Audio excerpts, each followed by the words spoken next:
जो यहाँ का विधायक है देवी सिंह जी, वो खुद की अपनी मस्ती में लीन है। जो यहाँ की बेसिक नीड्स हैं, जो लोगों को मूलभूत सुविधा मिलनी है, वो शायद नहीं मिल पा रही है। उसके बावजूद यहाँ लगभग हजारों दुकान है और लगभग 50 गांव का रास्ता इसी बस स्टैंड से होकर गुजरता है। उसके बावजूद यहाँ लाइट बाथरूम और बस स्टैंड नहीं है। हमारे यहाँ जो स्कूल जाने वाले बच्चे, महिलाएं, जो छात्राएं हैं वो जाती हैं सुबह शाम जब भी आते हैं, तो यहाँ आप देखोगे अब कोई भी दुकान के बाहर सरकार की तरफ से कोई ऐसी व्यवस्था नहीं है कि वो बैठ जाएं। बारिश आ रही है तो बेचारी कई दुकानों पड़ती हैं। अब लोगों की खुद की दुकानें कौन अंदर जाने देगा। उसके अलावा चारों तरफ बस स्टैंड के चारों तरफ लोगों की प्राइवेट जमीन है, लोगों ने दुकान बना ली, घर बना लिए। अब ये टॉयलेट के लिए कहाँ जाएं। हम फिलहाल मौजूद हैं चतुरपुरा बस स्टैंड बानसूर। यहाँ लोग इकट्ठा हैं, इनकी कुछ अपनी जरूरतें हैं। एक तो यहाँ पे शौचालय की व्यवस्था नहीं है। 5 से 6 गांवों के लोगों को अगर दिल्ली, जयपुर, कोटपुतली, बहरोड, नारायणपुर जाना होता है तो यहाँ से होकर ही जाना होता है। बच्चे स्कूल जाते हैं तो यहाँ से जाते हैं, बस नहीं आती है, बच्चे खड़े रहते हैं, छात्राएं खड़ी रहती हैं। शौचालय की व्यवस्था नहीं होने के कारण बहुत ही परेशान हैं, लोग त्रस्त हैं। मेरे साथ में ग्रामीण हैं, हम बात करने की कोशिश करते हैं क्या पूरा मामला है। बाबा क्या नाम है? मुंता मिलाल का बकरी बाबा क्या समस्या है, मुख्य समस्या बस क्या है? समस्या आप तूने भी देख रही थी चौड़ा दाड़ा में यार पेशाब करवा की जगह ना कोई भी साधन को ना छत्रपुरा में तो ऐसी बुरा हाल हो रही थी कोई संभाला ही को ना भाई। जैसे कितने गांव हैं जो यहाँ से होकर कहीं जाना होता है, कोटपुतली, बानसूर, नारायण? काफी जी आ रहे तो थाना गाजी तक का आदमी निकलेंगे। नहीं नहीं, आपके यहाँ लोकल पीछे जो कितने गांव का स्टैंड है? 10 ये का, 8 का, 5 का? 8 गांव तो समझिए तू कम से कम। 8 गांव के लोग यहाँ से होके गुजरते हैं। हाँ बताए छोटी बात तूने। तो जैसे हजारों की संख्या में लोग आते जाते होंगे, आवागमन होगा। बिल्कुल। फिर जैसे महिलाओं को अगर सोच जाना हो तो क्या, किस तरीके से क्या कर ये पाते? भी देख लो वो तो बेचारी परेशान हो के डोली टांगड़ा के सारे नीचे तो दी अब क्या करें बताओ। वो ये आसपास में जमीन है तो किसकी है? ये सबकी। भाई साहब आपका क्या नाम है? भाई जनसेवक कृष्ण है मेरा नाम। जनसेवक कृष्ण जी, आप बताओ विस्तार में क्या है मामला पूरा। भाई देखो, मैं हूँ बादशाह से। मैं अभी बानसूर जाके आ रहा हूँ, लाइव बता रहा हूँ। अभी बारिश आ रही है, मैंने खुद देखा है। अभी अब किसी दुकान में हम जा नहीं सकते भाई, बारिश आ रही है। चलो हम तो कैसे भी बढ़ जाएंगे भाई, लेडीजों के लिए जो हमारी बहनें हैं, वो कहाँ जाएं। एक बात बताओ, पानी पे सभी समस्या है यहाँ तो, एक से बढ़ के एक समस्या है यहाँ पे। ये अपना दुख लेके खड़े हैं जितने भी लोग खड़े हैं भाई। जो सरपंच हैं, जो हमारे जो बड़े बड़े हैं, वो तो आते नहीं है। ये अपना दुख लेके खड़े हैं। कभी आपने ज्ञापन सौंपा प्रशासन को? बिल्कुल, हमारे जो बड़े समाज सेवी हैं, जो राकेश भाई है, उन्होंने ज्ञापन भी सौंपते हैं। फोन से बातचीत होती है, हमारे से बातचीत होती है उनकी, तो बताते हैं कि वो नजरअंदाज करते हैं, ध्यान ही नहीं देते हैं इस बातों पे। भाई साहब क्या नाम है? हेमंत। आप बताओगे क्या है पूरा मामला, क्या क्या परेशानियां हैं स्टैंड पे?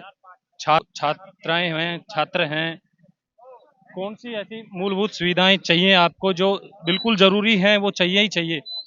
जिस गांव में आप खड़े हो वो गांव है चतुरपुरा, और वो ऐसे भौगोलिक क्षेत्र से जुड़ा हुआ है जहाँ से देश की राजधानी में भी लोग जाते हैं और राजस्थान की राजधानी में भी लोग जाते हैं। तो मूलभूत समस्या ही बहुत है। पहली चीज तो यहाँ जो बस स्टैंड बनना था वो शायद अभी तक नहीं बना, जिससे काफी लोग यहाँ जो बस का वेट करते हैं उनको काफी देर तक यहाँ खड़ा होना पड़ता है, उसका इंतजार करना पड़ता है। तो एक रवैया जो सरकार का काफी दिनों से चल रहा है, जिस तरीके से जो समस्या एक सरपंच से लेकर मेंबर ऑफ पार्लियामेंट तक जो जाती है, उसमें हर व्यक्ति गुनहगार है। पहली चीज, जो यहाँ का सरपंच है वो अपनी विकास के नाम पर वो सबको बोना साबित कर रखा है, विकास के नाम पर लोगों को पागल बना रखा है। दूसरी ओर जो यहाँ का विधायक है देवी सिंह जी, वो खुद की अपनी मस्ती में लीन है। जो यहाँ की बेसिक नीड्स हैं, जो लोगों को मूलभूत सुविधा मिलनी है, वो शायद नहीं मिल पा रही है। मेंबर ऑफ पार्लियामेंट यहाँ से राव राजेंद्र जी हैं, उनका भी कोई ठीक से रवैया नहीं है। सरकार बने हुए लगभग 1.5 साल हो गई, लेकिन आज आप हम सब देख रहे हैं यहाँ की जो गांव की ड्रेनेज सिस्टम है वो भी शायद पूरी डैमेज है। दूसरी ओर जो यहाँ की जो स्टैंड है, इसमें काफी दुकानें हैं, काफी लोग यहाँ रहते हैं। कितनी संख्या में दुकानें होंगी? लगभग 500 की संख्या में आप देख सकते हैं यहाँ दुकानें हैं। काफी लोग यहाँ दिन में भी रहते हैं और रात को भी रहते हैं कुछ लोग। तो उनको टॉयलेट, बाथरूम की जो फैसिलिटी मिलनी चाहिए वो शायद नहीं है। जैसे बैंक, हॉस्पिटल ऐसा कुछ है यहाँ बना हुआ? बिल्कुल बैंक भी है यहाँ, हॉस्पिटल यहाँ नहीं है, लेकिन गाँव के थोड़ी आप 2 से हाँ, यही रास्ता जाता है। इधर से काफ़ी ग गाँव हैं, जिनसे जाने के लिए काफ़ी व्हीकल जो बस की ज़रूरत है, वो शायद नहीं है। काफ़ी लोगों को ये परेशानी झेलनी पड़ रही है। इसमें अगर मुख्य मुद्दा ये है कि यूथ्स हैं जो ज़्यादा प्रभावित हैं।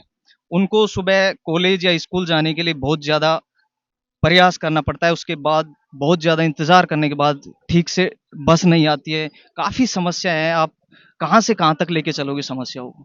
भाई साहब, आपका क्या नाम है? हमारा यही कहना है कि जल्दी से जल्दी इस समस्या का समाधान होना चाहिए। नाम नाम क्या है? मोनू यादव। मोनू जी, आपका ये कहना है कि समस्या का समाधान होना चाहिए। अच्छा जी, मेरे साथ दायमा जी भी हैं। दायमा जी, आप बताएंगे क्या है, हमारे क्यों आपको रोज रोज ये धरना देना पड़ता है, लोगों के साथ जाना पड़ता है, आना पड़ता है, बैठना पड़ता है? बानसूर विधानसभा की सबसे बड़ी ग्राम पंचायत है छतरपुरा, और नारायणपुर से बानसूर के बीच में सबसे बड़ा मुख्य बाजार और सबसे बड़ा बस स्टैंड है छतरपुरा। उसके बावजूद यहाँ लगभग हजारों दुकान है, और लगभग 50 गांव का रास्ता इसी बस स्टैंड से होकर गुजरता है। उसके बावजूद यहाँ लाइट, बाथरूम और बस स्टैंड नहीं है। हमारे यहाँ जो स्कूल जाने वाले बच्चे, महिलाएं, जो छात्राएं हैं, वो जाती हैं सुबह शाम जब भी आते हैं, तो यहाँ आप देखोगे अब कोई भी दुकान के बाहर सरकार की तरफ से कोई ऐसी व्यवस्था नहीं है कि वो बैठ जाएं। बारिश आ रही है तो बेचारी कई दुकानों में बढ़ती हैं। अब लोगों की खुद की दुकानें कौन अंदर जाने देगा? उसके अलावा चारों तरफ बस स्टैंड के चारों तरफ लोगों की प्राइवेट जमीन है, लोगों ने दुकान बना ली, घर बना लिए। अब ये टॉयलेट के लिए कहाँ जाएं? आज सबसे बड़ा यही मुद्दा है कि हमारे बस स्टैंड पे टॉयलेट की व्यवस्था होनी चाहिए, क्योंकि एक तरफ सरकार दावा करती है कि स्वच्छता का, हमने हजारों करोड़ों रुपए की ऐड आते हैं कि स्वस्थ भारत, पूरा देश विकसित भारत, अमेरिका की ओर कर रहे हैं, और एक हमारे गांव की सबसे मूलभूत सुविधा होती है वो व्यवस्था नहीं है आज। हम क्या दावा करें? इसका मतलब ये है कि हमारी सरकार में छत्रपति कोई हिस्सेदारी नहीं है क्या? हम वोट नहीं देते क्या? हम नागरिक नहीं है क्या? हमारे संविधान में हक नहीं है कि हमारे को सुलभ शौचालय जैसी सुविधा का लाभ मिले? पर यहाँ के प्रशासन के जो भी अधिकारी हैं, कई बार उनको लिखित में शिकायत दे दी, फोन पे कहा दी, आपके मीडिया के माध्यम से कहा दी, जनप्रतिनिधियों को कहा दी, उनके कोई फर्क नहीं पड़ता। और बार बार कहने के बावजूद हम ग्रामीणों ने आज परेशान होकर के आपके माध्यम से हमको फिर अवगत कर रहे हैं, नहीं समय पे कार्रवाई नहीं करे तो हम एक आंदोलन करेंगे, उसके जिम्मेदार नारायणपुर बानसूर का प्रशासन होगा। कितनी संख्या में लोगों का आवागमन होता है यहाँ इस स्टैंड से? लगभग 10 से 15 हजार लोग यहाँ रोज आते हैं। अब इस टाइम 12-1 बज रहा है, लगभग इस स्टैंड पे 2000 आदमी होंगे इस टाइम। 2000 आदमी यहाँ इस स्टैंड पे मौजूद होंगे। लगभग 500 दुकान है, अब सोचो एक एक दुकान में 500, एक एक दुकान पे एक एक दो दो आदमी काम करते हैं।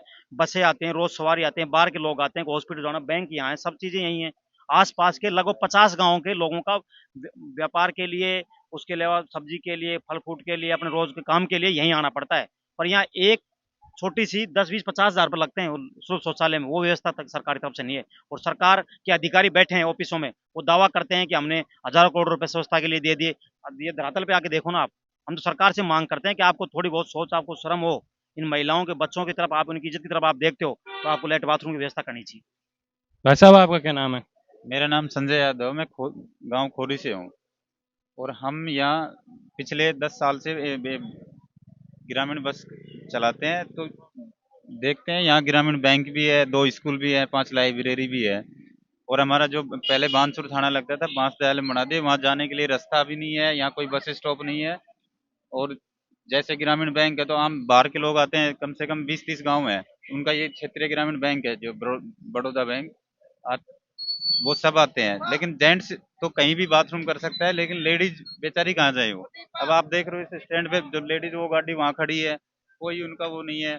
और यहाँ से दिल्ली, जयपुर की रोज बसें जाती हैं, लेकिन सवारी वेट करती है बारिश के टाइम में, नहीं तो कोई यहाँ सुविधा है नहीं क्यों?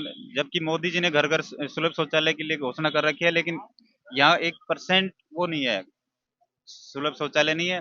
और विधायक जी हमारे नियर बाई ज्ञानप्राय से ही हैं, और वो भी इस चीज पे ध्यान नहीं दे रहे। वोट अनदेखी की जा रही है। अनदेखी की जा रही है, और जिस टाइम वोट रहते हैं उस टाइम घर से निकलते हैं। और बाकी अभी 2-4 दिन पहले उनका बर्थडे भी था, उस उनमें वो पूछ रहे हैं, लेकिन आम जनता की समस्या है वो नहीं पूछ रहे। पिछले 12-13 साल से भाई राकेश लग रहा है बिजली के लिए, पानी के लिए, आम जनता की समस्या के लिए मुद्दे उठा रहे हैं, लेकिन इनका भी विधायक साहब जी देखते हैं, लेकिन कोई वो नहीं है, जबकि उनकी सरकार भी है, फिर भी नहीं है। डबल इंजन की सरकार डबल है। इंजन की सरकार हो रही है इस समस्या से। देखिए, यहाँ की मूलभूत समस्या एक तो बस स्टैंड है,